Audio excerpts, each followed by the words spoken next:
Christ climbed down from his bare tree this year and ran away to where there were no rootless Christmas trees hung with candy canes and breakable stars. Christ climbed down from his bare tree this year and ran away to where there were no gilded Christmas trees, no tinsel Christmas trees, no tinfoil Christmas trees, no pink plastic Christmas trees, no gold Christmas trees, no powder blue Christmas trees, hung with electric candles and encircled by 10 electric trains and clever cornball relatives. Christ climbed down from his bare tree this year and ran away to where no intrepid Bible salesman covered the territory in two-tone Cadillacs, and where no Sears Roebuck creches complete with plastic baby manger arrived by parcel post, the babe by special delivery, and where no televised wise men praised the Lord Calvert whiskey. Christ climbed down from his bare tree this year and ran away to where no Radio City Angels ice-skated wingless through a winter wonderland into a jingle bell heaven daily at 8:30 with midnight mass matinees. Christ climbed down from his bare tree this year and softly stole away into some anonymous Mary's womb again, where in the darkest night of everybody's anonymous soul, he awaits again an unimaginable and impossibly immaculate reconception, the very craziest of second comings. The first time I ever heard this poem, it was delivered with a British accent. It was late fall of 1964. I was in my sophomore year at Marshall University. A British professor was spending the year on the Marshall campus in some kind of an exchange arrangement. Shortly before the Christmas holiday break, he visited an English class I was taking and said he had a Christmas poem by Mr. Ferlinghetti he wanted to read us. The poet's name, Lawrence Ferlinghetti, meant nothing to me at that time. The poem was part of a collection of Ferlinghetti's published in 1958, titled A Coney Island of the Mind. It was an early collection of beat poetry that was published for a wider readership than just other beat poets. As this visiting professor read the words I just read, I felt my breath quicken a bit. I went into frown mode. I couldn't quite pin it down, but I was sure I was hearing something terribly sacrilegious. I was still firmly ensconced in my evangelical and near fundamentalist Baptist upbringing, and anything that gave off even the slightest hint of making light of or demeaning Jesus Christ was just not a good thing. It sounded like Jesus was being trifled with, and that the celebration of his birth was being ridiculed. And even though I knew on some level that a lot of the trappings of the Christmas season that this Mr. Ferlinghetti, whoever he was having a little fun with, really had nothing to do with the birth of Jesus, I still somehow felt like my religion was being dissed by a stiffy British academic. And then he got to the last lines. Christ climbed down from his bare tree this year and softly stole away into some anonymous Mary's womb again, where in the darkest of night of everybody's anonymous soul, he awaits again an unimaginable and impossibly immaculate reconception, the very craziest of second comings. I didn't quite hear, much less fully grasp, all that was being said in those closing lines at that moment. But the idea that the second coming, the very craziest of second comings as the line goes, is really a rebirth of all that Jesus represented within everybody's anonymous soul, and not some supernatural cosmological event. That's what got a light bulb for me. This wasn't quite the same Jesus as the Savior whom God had dispatched to suffer and die for my sins. The idea that everyone's anonymous soul was the true locale of the craziest of second comings caught me off guard. It made a crazy kind of sense, in a way that actually frightened me. frightened me because it posed a challenge to my religious worldview at the time. A view that I was doggedly determined to hold on to in the face of all this liberal thought I was being exposed to, even at a state university in southern West Virginia. Well, I can't say that my whole 19-year-old religious worldview came tumbling down in that moment, because it didn't. I did not walk out of the classroom as a suddenly reborn religious liberal. That took a few more years. But hearing this poem, especially the conclusion, after the authors had a little fun getting in his jab at some of our seasonal doings, that provided one of the first cracks in my near fundamentalist consciousness. And to be sure, there were many more cracks that had to come before my Humpty Dumpty worldview eventually fell off the wall. In much more recent years, I had the opportunity on a couple of occasions to meet and converse with the author of this and scores of other poems. I don't know how many of you have had the experience of coming face to face with a writer or a poet who had a hand in rearranging your brains, but I loved it. I got the chance to thank Mr. Ferlinghetti personally for having played an early on part in rearranging my religious worldview and helping to set me on a path that in time got me to the Unitarian Universalist ministry. He kind of stood there and listened, and then he just smiled that impish grin of his that he still retains into the 10th decade of his life. Maybe he was thinking, score another one for me. I'll do a little more of this poem in a few minutes, but I first would like to take a brief look at the life of this author. It's one that very much fascinates me. By all indications, Larry Ferlinghetti grew up pretty straight-arrowed, nice Italian Catholic boy from Yonkers, New York, in the 1920s and 30s. Excellent student, Eagle Scout. He reported for active duty when the Second World War broke out, and by the time D-Day arrived, he was a lieutenant commander in the Navy and commanded a submarine chaser as part of the momentous D-Day Normandy invasion. He was part of that initial assault on Omaha Beach that was so vividly portrayed in the movie Saving Private Ryan. About a year and a half later, Lieutenant Ferlinghetti was relocated to Nagasaki, Japan, in the aftermath of the atomic bomb being dropped on that city. That proved to be the experience that rearranged his brain. Whatever the rationale for dropping the bomb may be offered, it was Ferlinghetti's awareness of the capacity to inflict mass death upon other human beings that made an indelible impression upon this young lieutenant commander. Many years later, he would look back on that experience in an interview with the San Francisco Chronicle. He said, "Before Nagasaki, I was a good American boy.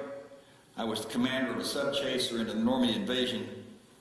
Anyone who saw Nagasaki would suddenly realize that they'd been kept in the dark by the United States government as to what atomic bombs can do." I believe it was witnessing death on such a massive scale, which demonstrated the utter fragility of human life. That is what challenged many of those who were of an artistic, poetic, or literary bent to be advocates for life in the face of mass death in the aftermath of World War II. Life looked cheap, highly expendable. How do we stand for life's essential holiness in the aftermath of the Jewish Holocaust, the use of atomic weapons on civilian populations, and, as was later revealed, the death camps of Joseph Stalin's Soviet Union? This was the challenge that faced many of the artists and poets and authors who came of age during and after the Second World War. It was this kind of consciousness that was part of the impetus that gave rise to what came to be called the Beat Generation writers and poets. Persons like Jack Kerouac, Allen Ginsberg, William Burroughs, Diane DePrima, Leroy Jones, who later became Amiri Baraka, and Lawrence Ferlinghetti, among a good many others. After his story, the war ended, Ferlinghetti studied for a time at the Sorbonne in Paris, where he earned a doctorate. He then settled in San Francisco, where in 1952, he and a partner opened up a bookstore and a small publishing outfit, and gave it the Charlie Chaplin-esque name of City Lights. It operates to this day. This store and the press became one of the primary outlets for the literature of the Beat movement. And the man who was one of the midwives of this movement has now, at age 96, become its elder statesman. And while he handed off the running of his bookstore to others a number of years ago, he actually still keeps an office at City Lights. While, as noted, Mr. Ferlinghetti was raised Catholic, he came to disavow Christianity as a matter of faith and doctrine. But, as this and others of his poems indicate, he retained a fascination with the person of Jesus and his continuing impact and presence in our world. And the same goes for me.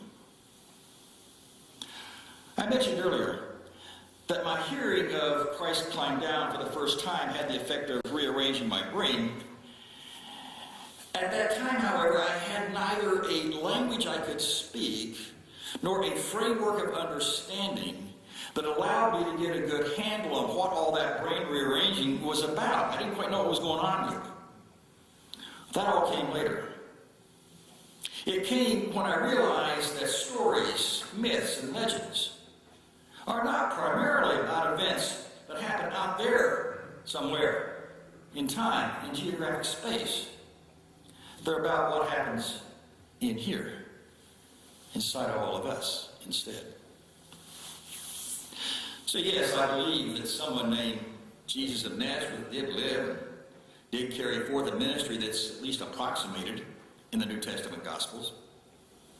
But those Gospels are shrouded in myth and legend. And myths and legends, as I just noted, are about things that happen, as Mr. Ferlinghetti puts it, in everybody's anonymous soul. And once I figured that out, it proved to be a very meaningful reconception for me. If there are going to be any second comings, of the craziest kind or not, they will come and only come in the lives we choose to lead, the values we seek to embody or incarnate, and the willingness on our part to be bearers of life and life abundant in the face of the many kinds of deaths that diminish, demean, belittle, or destroy life. For the Christian, the message in this story, legend, or myth is that God decided to give humanity another chance by appearing on earth as a human being. First in the form of a helpless child, and later when the child grew up as an adult human being who tried to bring those with whom he came into contact to a fuller realization of their own humanity, while also teaching the ways of love, compassion, and justice. That the life and teachings of this wise and humble man and the religion that came to be generated in his name have become, in the hands of some, and I must emphasize it is only some, have become an instrument or a means of perpetuating bigotry, fear, and division, is something that infuriates me above all else. So I respect and I honor the Christian interpretation of this legend. In fairness, I should say interpretations, as there are many ways of understanding it, even within the Christian community itself. The humanistic message I take from it is that life keeps giving us another chance and another challenge with each new life that comes into the world from some anonymous Mary's womb again. How we respond to that challenge is, as I just noted, in our hearts and in our hands. For we've each been given a life which we can use to say yes in all kinds of ways to those things that nurture and enhance life, and to say no to the principalities and powers that would diminish and destroy life. We can use the life we've been given to be a witness for peace, for justice, for reconciliation among the peoples of this earth. I don't need to go too far into the details in order to point out that in this past week and in recent weeks, in the still nascent stage of our nation's presidential campaign, we have witnessed the exposure or the unearthing of a level of fear and hatred and bigotry within our land that has long been there but is still jarring to see. I refuse to believe that this defines us as who we are as a country and a culture. But neither can its presence nor its shameful and horrific exploitation by a presidential candidate be ignored. I take it as a reminder, a sometimes troubling reminder, of what I said just a minute ago. To repeat, we've each been given a life which we can use to say yes to all that nurtures and enhances and honors the lives of those with whom we share this entire planet, and no to the principalities and powers, to say nothing of the words of fear and hate mongers that would demean, diminish, and destroy those lives. To bring these thoughts now closer to home, within this religious and spiritual community, which I know means so much to so many of you, we can use the lives we've been given to attend to and celebrate the joys that are in our midst, even as we reach out to those who are experiencing times of pain, loss, and despair that are inevitably visited upon all of us in the course of our lives. In the legendary accounts of the birth of Jesus, I see a paradigm for each new life that comes into the world, and a reminder that each such new life is also about my life. It's about our lives, about the human responsibility to which each new life calls us. I have one more base to touch before closing for today. I'll offer you some words by the late Reverend Ernest Sommerfeld, one time Unitarian Universalist minister, for a time was the minister at the Union Church in Nashua, where I also had my own ministry. He penned some words that possibly in his mind were part of an imaginary dialogue with a more traditionally minded colleague or friend. Why do you celebrate Christmas? You do not believe in virgin births? You do not believe Jesus was a deity? You probably don't believe in angels. True. But we believe in songs that are born in the hearts and minds of people. We believe that some stories deserve to live forever because of what they tell us about ourselves. The angels singing an anthem of peace and goodwill deserve to be heard forever because they're angels in human hearts. The wise travelers so faithfully seeking the way of a star deserve to go and search again each year as long as years be, for they are the story of the quest for ourselves.